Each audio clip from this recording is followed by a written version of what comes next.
Hi, my name is Mark Edwards, and today in this short video I'll tell you a life-changing story about how I figured out how to easily generate insane amounts of energy for the past 2 years.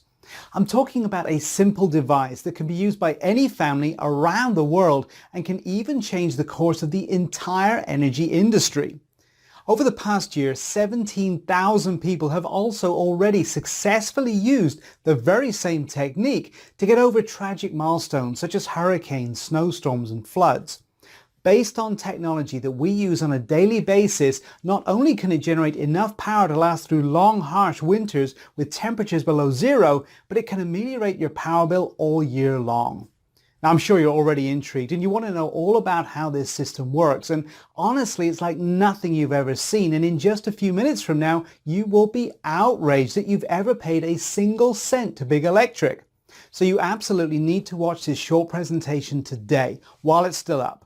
I don't know how much longer I'll be able to have this free presentation online. So watch this right now while you still can.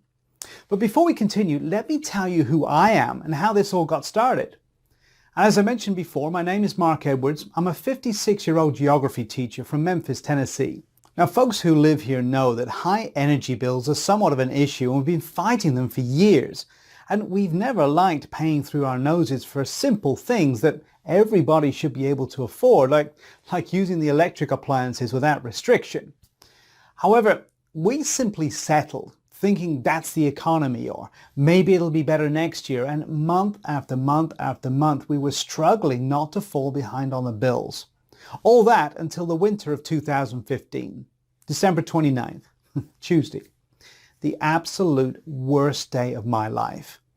Now, the news warned the population about the rising of the freezing waters of Mississippi, but we never had problems. We were miles from the river and we were safe. But this time it was different.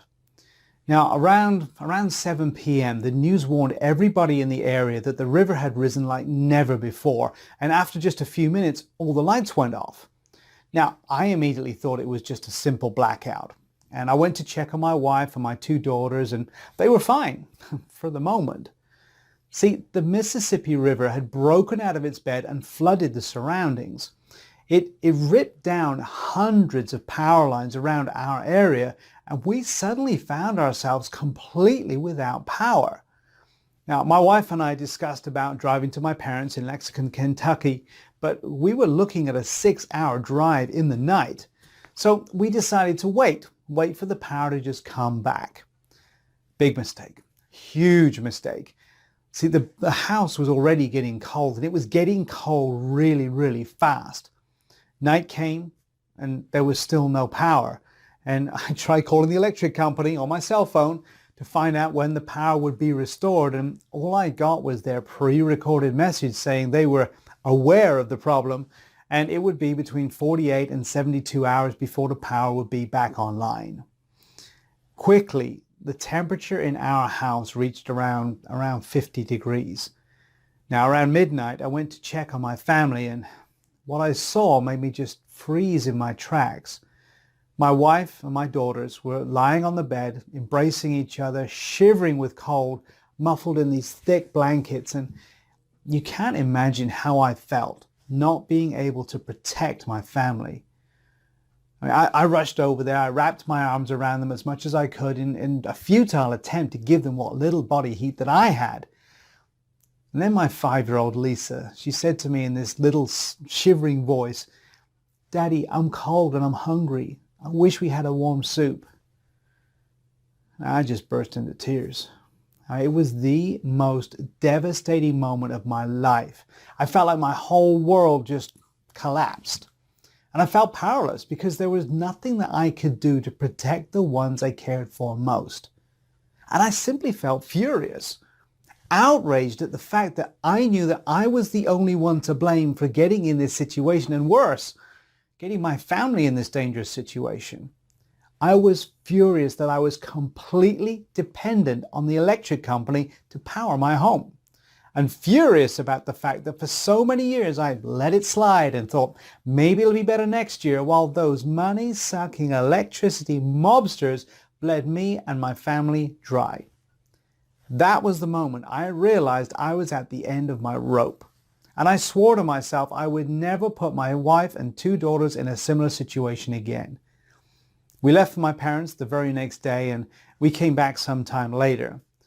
And I immediately began researching every single energy alternative I could find. I made it my sole purpose, because leaving my family's well-being in the hands of electric companies, well, that clearly wasn't an option anymore. Not only did their power lines always seem to go down in unexpected moments, but their prices had been smothering me for more than a decade. And I imagine the CEOs going to the bank and cashing my hard-earned money, maybe even laughing while they're doing it.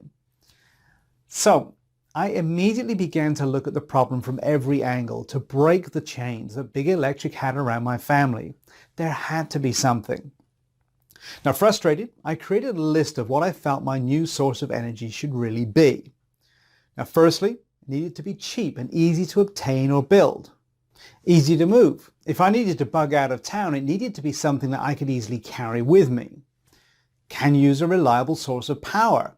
So if there is no sun, no gas, or no wind, it should still work fine without interruption. So I considered buying a heavy-duty generator. Now that's certainly a reliable source of power, so I looked pretty deeply into this option. However, when I started to consider the costs, I realized I was looking at a minimum of $1,000 investment to get a really high-quality generator, not to mention the fuel usage. And with the fluctuating gas prices, listen, try powering your home full-time with a generator. You'd need to use about 90 gallons of gas per month, and at a cost of around $250 or more to do it. Plus, it's not like I wanted to have a 90-gallon bomb around my family and my house. So this option was off the list quickly. So next I considered using solar energy. Now, I've heard the solar industry boomed over the last few years, and solar panels really can be very effective, but maybe you've heard, but here in Memphis, Tennessee, it can be overcast for a month straight during the winter, and being dependent on solar panels becomes a bit of a problem. Not to mention, installing professional panels would have cost me an easy $11,000, and I certainly didn't have that kind of money to invest. So the idea of buying a DIY solar kit crossed my mind, but when I saw the cost of those, I changed my mind. Plus, I did some research on the subject, and I found out that such kits rarely produce even 20% of the energy they advertise. So I had only one option. If I wanted to make sure that my family never went through such an experience again, I had to create my own solution. It had to be something cheap and fast and easy to build, because I definitely didn't have any technical skills to build complicated devices. You know, being a geography teacher doesn't really offer those kinds of skills. So I started looking into every other solution that could bring me the security for my family.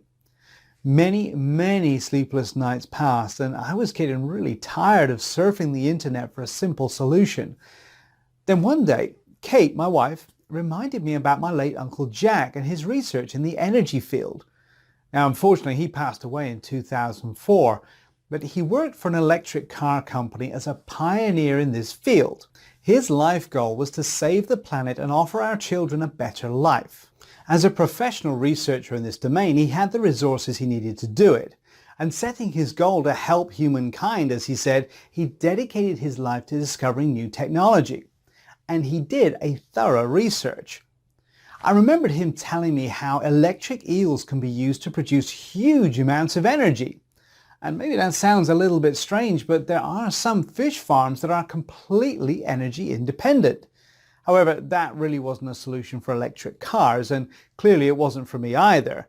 The investment was just too big, and I certainly wasn't going to take care of who knows how many eels all year round. Not to mention the danger I would be putting my family in. So while that option was off the table, I knew there had to be a solution out there somewhere.